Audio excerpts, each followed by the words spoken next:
কথিত আছে বিপদের হাত থেকে রক্ষা করার জন্য পুজো করা হয় মা বিপত্তারিণী।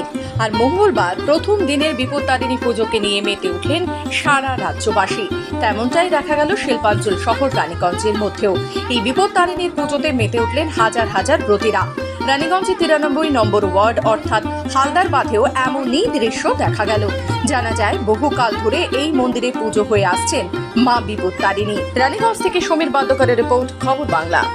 আজ খুব ভালো পালন হয়েছে, সবাই মিলে খুব আনন্দ করেছি, উৎসব করেছি, পুজো ভালো হয়েছে। যেহেতু মেনটেন করতে পেরেছি সবাইকে আমাদের খুব আনন্দে গর্ব মেতেছিলাম।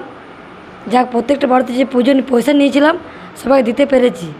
পালন করা হয় স্বামী, ছেলে, সন্তানের জন্য, মেয়ের জন্য। এই জন্যই ব্রতটা আমাদের সব বাঙালিদের মহিলারা এইটা করে। আর আজকের দিনের পালন মানে আমাদের ভালোই পালন হয়।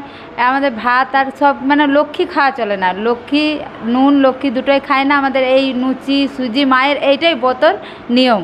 ফল ডল নিয়ে মায়ের পুজো হয়। খুব ভালো করেছি, খুব এনজয় হয়েছে। খুব শরীরে পরিশ্রম করে এইটা মায়ের মন্দিরে আমরা খাটাখাটি করি যে বিপত্তারিণী পুজো আমরা মায়ের মন্দিরেই করব। চাইবো আমরা মহিলারা মায়ের মন্দিরে যতদিন যা জীবন বেঁচে থাকবে, আমাদের হালদার বাঁধের মহিলারা চাইবো যে আমাদের এইখানেই বিপত্তারিণী পুজো হবে।